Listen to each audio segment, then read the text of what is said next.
Good morning पर बच्चों, क्या हाल चाल। आशा करता हूँ आप लोग अब बहुत अच्छे होंगे। तो मेरे प्यारे बच्चों, आज का हमारा क्वेश्चन है कि धारावाही वृत्ति कुंडली के केंद्र पर चुंबकीय क्षेत्र की तीव्रता का व्यंजक स्थापित कीजिए। मेरे प्यारे बच्चों, आज हम पढ़ने वाले हैं धारावाही वृत्ति कुंडली के केंद्र पर चुंबकीय क्षेत्र की तीव्रता। और अथवा में हमारा एक और क्वेश्चन है कि सिद्ध कीजिए कि डी बी बराबर mu 0/4 pi into 2 pi I N upon R tesla. इसे हमें ज्ञात करना है और सिद्ध करना है। तो इससे पहले फिर बच्चों, अगर आप लोग हमारे रिस्क स्टडी यूट्यूब चैनल पर नए हैं तो चैनल को सब्सक्राइब करके बेल आइकन को दबा लें, है ना। और अगर आप लोग को वीडियो पसंद आए तो वीडियो को ज़्यादा से ज़्यादा लाइक करके शेयर करें। चलिए, तो हम देखते हैं धारावाही वृत्ति कुंडली के केंद्र पर। पहले बच्चों, इससे पहले माना कि एक चालक तार है। माना कि एक चालक तार ए बी है। क्या है? माना कि एक चालक तार ए बी है, जिसे जिसे मोड़कर जिसे मोड़कर एक धारावाही वृत्ति कुंडली बनाया गया। धारावाही वृत्ति कुंडली बनाया गया। माना कि एक चालक तार ए और बी है, जिसे मोड़कर धारावाही वृत्ति कुंडली बनाया गया। जिसका केंद्र बिंदु क्या है? जिसका केंद्र बिंदु ओ है, जिसकी त्रिज्या आर है। केंद्र बिंदु ओ है और जिसकी त्रिज्या क्या है? आर है। जिसमें तीर की रेखा में धारा आई प्रवाहित हो रही है। जिसमें तीर की रेखा में धारा आई प्रवाहित हो रही है। तो इस कुंडली को कई छोटे छोटे खंडों में अल्पांश में विभाजित किया। कई छोटे छोटे खंडों में या अल्पांश में विभाजित किया गया। Small A B C D और ई। इसे कई छोटे छोटे अल्पांश में विभाजित किया गया, है ना। और आगे और भी हैं, ई तक हमने सिर्फ बताया है, बाकी डैश डैश डैश डैश और भी बहुत सारे हमारे अल्पांश हैं। एक बार पुनः रिपीट करेंगे कि माना कि एक चालक तार ए और बी है, जिसे मोड़कर धारावाही वृत्ति कुंडली ए बी बनाया गया है। जिसका केंद्र बिंदु ओ है और उसकी त्रिज्या आर है, तथा इसे कई छोटे छोटे अल्पांशों में विभाजित किया गया है। इसे कई छोटे छोटे विभाजों में कई कई छोटे छोटे विभागों में विभाजित किया गया है। चलिए, तो अब बात करेंगे कौन कौन से अल्पांश में विभाजित किया गया है। तो ए बी, कौन सा? A B B C D C D D E. ये हमारे खंड हैं जो हमें इन्हें विभाजित किया। A B B C C D D E, इन्हें हमें इन खंडों में विभाजित किया गया है। और आगे और बहुत सारे हैं, हाँ। तो इसको कर देंगे डैश डैश डैश डैश, मतलब अभी और भी है। D E E F F G, ऐसा कर करके हमने कई अल्पांशों में इसे विभाजित कर दिया है। चलिए, तो अब बात करते हैं किसी अल्पांश ए बी का। पहले ए बी, फिर बी सी डी, फिर ऐसा करके हम क्या करना है, हमें ज्ञात भी करते चलना है। तो चलिए देखते हैं। अभी इसको जो है मैंने बताया इस डायग्राम के बारे में, इसको लिखना है नीचे, है ना। उसको लिखने के बाद आगे बढ़ रहे हैं कि अब अल्पांश ए बी का है, किसके? अल्पांश ए बी के कारण, अल्पांश ए बी के कारण कारण केंद्र, अल्पांश ए बी कारण केंद्र पर चुंबकीय क्षेत्र की तीव्रता, केंद्र पर चुंबकीय क्षेत्र की तीव्रता। तो प्यारे बच्चों, इससे पहले हमने बायो सावर्ट का नियम ज्ञात कर लिया है, तो हमने वहाँ ज्ञात कर लिया है चुंबकीय क्षेत्र की तीव्रता का मान। तो हम कहाँ से ले रहे हैं? हम ले रहे हैं बायो सावर्ट के नियम से। तो बायो सावर्ट का नियम क्या था प्यारे बच्चों? डी बी बराबर म्यू 0/4 पाई इंटू आई। यहाँ पर क्या था? यहाँ पर डी एल था। क्या था? यहाँ पर डी एल था, लेकिन हम डी एल नहीं लिखेंगे। करेंगे हम यहाँ पर डी एल नहीं लिखेंगे, हम करेंगे ए बी लिखेंगे, क्योंकि हम अल्पांश ए बी की बात कर रहे हैं। तो आई डी एल की जगह हम कर देंगे ए बी। और क्या था? और था sine theta upon R. Sine theta upon R का स्क्वायर था, सॉरी आर का स्क्वायर। समझ गया यहाँ तक बच्चों? चलिए, अब चलते हैं आगे की ओर। अब हमको पता है, क्या पता है? लेकिन यदि थीटा का मान 90 मान लें, 90 डिग्री, थीटा का मान मान लेते हैं 90 डिग्री। क्या? थीटा का मान मान लेते हैं 90 डिग्री। तो जो हमारा ये साइन के आगे थीटा है, तो यहाँ पर हम 90 लिख सकते हैं। यस, लिख सकते हैं। तो चलिए, यहाँ पर हम कर देते हैं DB1 करेंगे बच्चों, क्योंकि हमें अभी और भी अल्पांश ज्ञात करना है। तो 1 2 3 4 करके हमें बताना पड़ेगा, इसलिए हमने DB1 कर दिया, है ना। चलिए, तो DB1 बराबर mu 0/4 4 pi into I A B sine theta का मान क्या हमने बता दिया 90 साइन 90 आर स्क्वायर है तो आर का स्क्वायर। अब साइन 90 का मान होता है कितना एक कितना है बच्चों एक तो वहाँ पर हम कर बता देते हैं डी बी वन बराबर mu zero upon 4 pi into I A B sine 90 का मान होता है एक। यहाँ बता देते हैं साइन साइन 90 बराबर एक है ना। तो एक का गुण इनके साथ हो जाएगा तो क्या होगा एक ही बचेगा। तो क्या होगा यहाँ पर डी बी वन बराबर mu zero 4 pi into I A B upon sorry बच्चों यहाँ आर का स्क्वायर। चलिए कोई दिक्कत यहाँ तक। चलिए कोई दिक्कत नहीं। अब आगे बढ़ें।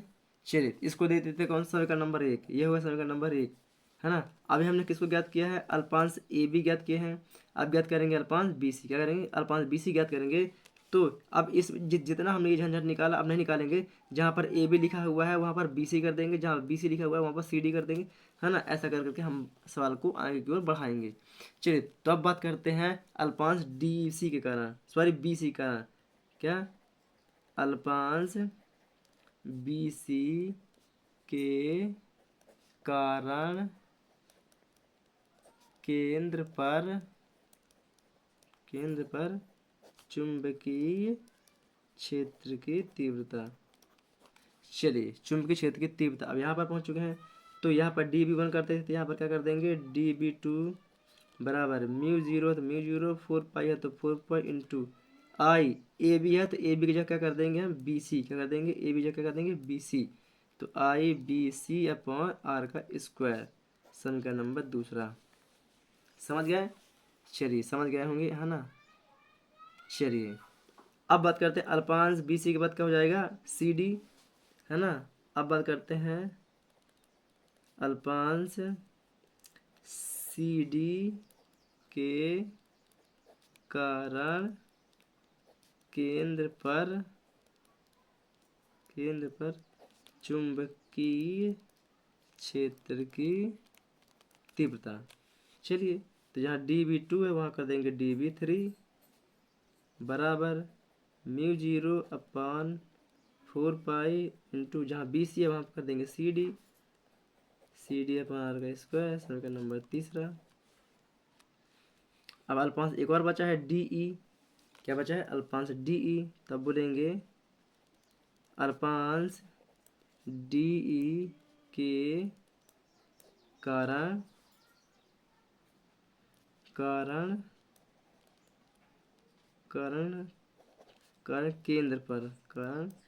केंद्र पर चुंबकीय क्षेत्र की तीव्रता चुंबकीय क्षेत्र की तीव्रता। चलिए तो यहाँ पर क्या हो जाएगा डी बी फोर बराबर mu zero upon 4 pi into यहाँ कर देंगे डी ई सी डी कर देंगे डी ई कर देंगे आर का स्क्वायर इसको दे देते कौन सा समीकरण नंबर 4। अब हमने क्या किया था यहाँ पर डैश डैश किया हुआ था कि डी ई ज्ञात किया फिर डैश डैश डैश डैश यहाँ पे है तो अब हम यहाँ भी लगा देंगे कितना डैश डैश डैश क्या कर देंगे यहाँ पर dash dash dash dash dash dash dash dash मतलब कि हमारे बहुत सारे अल्पांश हैं जिसको हमने ज्ञात कर लिया है। चलिए आशा करता हूँ आप लोग यहाँ तक समझ गए होंगे। तो चलिए अब क्या करेंगे परिणामी चुंबकीय क्षेत्र की तीव्रता यहाँ से। अब इसके बाद करेंगे परिणामी चुंबकीय क्षेत्र की तीव्रता किसका परिणामी चुंबकीय क्षेत्र की तीव्रता परिणामी चुंबकीय क्षेत्र की तीव्रता। तो परिणामी चुंबकीय क्षेत्र की तीव्रता में क्या आएगा फिर बच्चों डी बी बराबर d B one plus D B two plus D B three plus D B four plus dash dash dash dash dash है ना। मतलब कि बहुत सारे आगे भी हैं। इसको दे देते हैं समीकरण नंबर 5। अब क्या होगा बच्चों समीकरण 5 में समीकरण 1 2 3 4 का मान रखने पर क्या बोलेंगे समीकरण 5 में समीकरण 1 2 3 और 4 का मान रखने पर, 4 का मान रखने पर। चलिए, तो डी बी है, तो डी बी रहेगा यहाँ पास D B one. D B one का मान क्या होता है, mu zero upon 4 pi into I A B upon R का square, plus D B two का मान क्या होता है, mu zero upon 4 pi into I B C upon R का स्क्वायर, प्लस 3 का मान क्या होता है, डी बी थ्री का मान क्या होता है कि mu zero upon 4 pi into C D upon R का square, plus D B four का मान क्या होता है, mu zero upon 4 pi into D E upon R का स्क्वायर, प्लस है तो प्लस और dash dash dash dash dash dash है तो चौथा होगा, चौथा को क्या डैश डैश डैश है, तो ये पूरा होगा dash dash dash dash dash. समझ गए आप लोग। चलिए अब यहाँ पर क्या करते हैं, थोड़ा सा यहाँ पर मैं अपने हिसाब से एक पेज बड़ा लगा लेता हूँ। अब यहाँ पर क्या करते हैं, इन सबका कॉमन निकाल लेते हैं, क्योंकि हम देख रहे हैं ये सेम ये सेम ये सेम ये सेम, मतलब कि जो जो हमें सेम सेम दिखाई देता है उसे हम क्या करते हैं, उसका हम क्या करते हैं कॉमन निकाल लेते हैं। क्या कर लेते हैं, कॉमन निकाल लेते हैं, क्योंकि आई सॉरी यहाँ पास आई नहीं है ना, ये सॉरी बच्चों, I B C I C D I D E, चलिए इनमें हमें आई कॉमन दिख रहा है। अब 4 पाई आर स्क्वायर ये हमें सबका दिख रहा है कॉमन दिख रहा है। हाँ, तो क्या बनेगा यहाँ पर हमारा डी बी बराबर mu zero upon 4 pi into I upon R का स्क्वायर। यहाँ पर क्या बचता है, ए बी बचता है, A B plus B C plus C D plus D E plus dash dash dash dash dash कोष्टक बंद। अब ये क्या बन गया बच्चों, ये हमारा A B B C D D E, हमने चित्र में डायग्राम में क्या देखा हुआ था कि यह एक हमारा क्या बन गया था, अल्पांश मिलाकर क्या बन गया, वृत्त बना लिए थे, क्या बना लिए थे, वृत्त बना लिए थे। तो वृत्त की परिधि, तो वृत्त की परिधि का मान कितना होता है, सूत्र 2 पाई आर, क्योंकि A B C D D E ये सब मिल के क्या बना लेते हैं, एक वृत्त की परिधि का निर्माण कर लेते हैं। क्या बना लेते हैं, एक वृत्त की परिधि का निर्माण कर लेते हैं। तो वृत्त की परिधि बराबर क्या होता है, 2 पाई आर, क्या होता है 2 पाई आर। तो चलिए, तो यहाँ पर क्या हो जाएगा, तो डी बी बराबर mu zero upon 4 pi into I R square into 2 pi R, क्योंकि ये सभी मिलकर वृत्त की परिधि का निर्माण किए। अब वृत्त की परिधि का सूत्र क्या होता है, 2 पाई आर, यही होता है क्या, यस यही होता है। तो ये वाले आर थे, ये वाले स्क्वायर का आर कट गया, तो क्या बचता है यहाँ पर हमारा डी वी बराबर mu zero upon 4 pi into 2 pi I upon R, यही बचा, यस। अब जो हमारा डायग्राम बना था कुछ इस प्रकार से, ऐसा डायग्राम बना हुआ था जो बत के। अब बात है इनके फेरों की संख्या, ये जो फेरा है गोलाकार है, अब इनके फेरों की संख्या मतलब कि A B C D E F G H I जो यहाँ तक जाएगा, तो इन सब के फेरों की संख्या, इनकी इनकी संख्या क्या होगी, इनकी संख्या क्या होगी। तो मान लेते इसकी इनके फेरों की संख्या क्या हो, एन हो, क्या हो, इनके फेरों की संख्या एन हो। तो क्या बोलेंगे, यदि फेरों की संख्या n हो, तो फेरों की संख्या n हो तो क्या हो जाएगा बच्चों, यहाँ पर हमारा क्या हो जाएगा, यहाँ पर ये डी बी है, तो डी बी बराबर mu zero upon 4 pi into 2 pi I वाला एन आर जुड़ जाएगा, तो 2 pi I N upon R. Tesla, चलिए ये हमारा समीकरण नंबर बन जाता है कौन सा बच्चों, अभी हमने कितना समीकरण कर लिया, 4 समीकरण वहाँ हो गए थे, और एक ये बार हमारा समीकरण बना था, ये समीकरण हो गया था हमारा 5 टेस्ला, और ये हो गया हमारा समीकरण नंबर 6वां, सॉरी वो 6वां तो ये डेडेस वाला था ना, जो डेडेस का हमारे बना था वो था, है ना, तो ये वाला कर देते हैं 6वां, ये हो गया 7वां।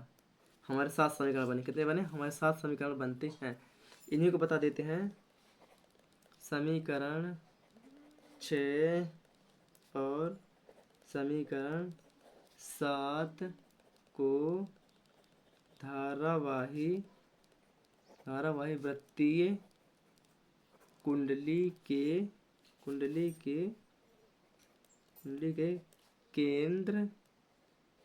केंद्र पर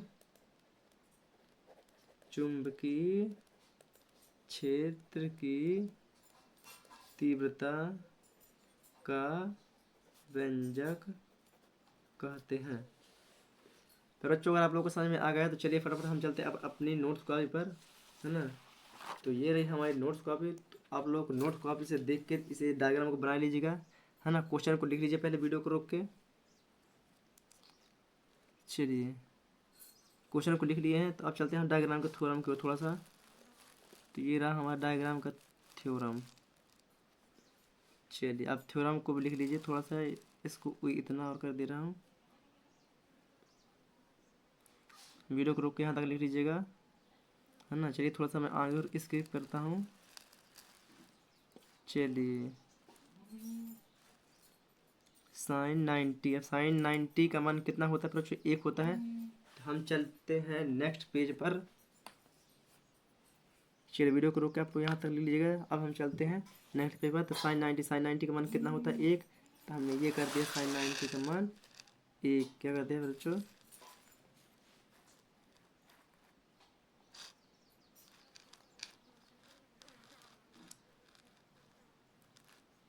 चलिए साइन 90 का मान 1 का गुणा इनके साथ करोगे तो ये भी हो जाएगा। अब बात करें अल्पांश BC की। अल्पांश BC की चुंबकीय क्षेत्र की तीव्रता DB डायरेक्ट यहाँ पर हम चेंज कर देते हैं। AB की जगह क्या कर देंगे? BC कर देंगे और उसको दे देंगे समीकरण नंबर 3। चलिए वीडियो को रोक के आप लोग इतना लिख लीजिएगा। अब इसके बाद करते हैं अल्पांश CD कारण केंद्र पर चुंबकीय क्षेत्र की तीव्रता DB3, बस यहाँ पर CD कर देंगे, बाकी BC की जगह कर देंगे CD कर देंगे। फिर इसमें भी अल्पांश DE कारण केंद्र पर चुंबकीय क्षेत्र की तीव्रता, तो जहाँ पर CD था वहाँ पर क्या कर देंगे? DE कर देंगे, क्योंकि हम बात DE कर रहे हैं, है ना। ऐसा करके ये डैश डैश आ गया है। डैश डैश करने के बाद आप लोग वीडियो को रोक इतना लिख लीजिएगा, है ना। इस डैश डैश के बाद आता है हमारा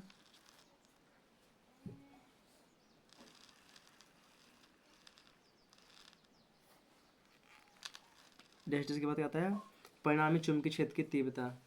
परिणामी चुंबकीय क्षेत्र की तीव्रता में हमने क्या करा? DB बराबर DB1 plus DB2 DB3 DB4 plus dash dash dash dash dash dash आगे तक। इसको दे दी कौन? समीकरण नंबर 5। कह दी इसको दे दी समीकरण नंबर 5। समीकरण नंबर 5 में समीकरण 1 2 3 4 का मान रखने पर, है ना, तो ये हमने रख दिया मान। ये हमारा DB1 DB2 DB3 DB4 का ये रखा हुआ है हमने मान, है ना। इतना आप लोग वीडियो को रोक लीजिएगा। अब हम चलते थोड़ा नेक्स्ट पेज पर। मान रखने के बाद हमने DB बराबर μ0.4 इंटू आई अपॉन आर का हमने लिए कॉमन ले लिया है। तो यहाँ पर बच्चा सिर्फ AB BC CD DE plus dash dash dash dash, सिर्फ ये बार बच्चा ये AB BC CD और DE ये मिलके क्या करते हैं? ये सब मिलके एक वृत्त के परिधि का निर्माण करते हैं, जिसके वृत्त के परिधि का मान होता है 2πr। क्या कितना होता है? 2πr। यहाँ पर लिख लीजिएगा वृत्त की परिधि 2πr होता है। हमने वृत्त की परिधि का मान क्या होता है? 2πr। तो हमने 2πr r से कैंसिल कर दिए। फिर जो बचा हमने टेस्ला ये इसको दे दी समीकरण नंबर 6। इसको दे दी समीकरण नंबर 6। अब चलते हैं थोड़ा सा ऊपर के स्किप करते हैं। चलिए समीकरण नंबर 6, यदि फिर n हो तो, यदि पूरा जो हमारा वृत्त बना हो तो वृत्त के सर्कल में उन सबकी गिनती n हो तो DB बराबर μ0.4 इंटू 2πi और ऊपर एक और ऐड कर हो गया हमारा n अपॉन r टेस्ला। समीकरण नंबर 7, समीकरण 6 और समीकरण 7 को ही धारावाही वृत्तीय कुंडली के केंद्र पर चुंबकीय क्षेत्र की तीव्रता का व्यंजक कहते हैं। आशा करता हूँ बच्चों आप लोग को ये चीज़ समझ बहुत अच्छी तरह से समझ में आ गई है। अगर आप लोग को समझ में आ गई है तो वीडियो को लाइक करके चैनल को सब्सक्राइब करके बेल आइकन को दबाएं और वीडियो को ज़्यादा से ज़्यादा शेयर करें, ताकि आने वाली वीडियो की नोटिफिकेशन आप लोग को मिलती रहे। चलिए हम मिलेंगे आप लोग को एक न्यू वीडियो है, तब तक के लिए जय हिंद।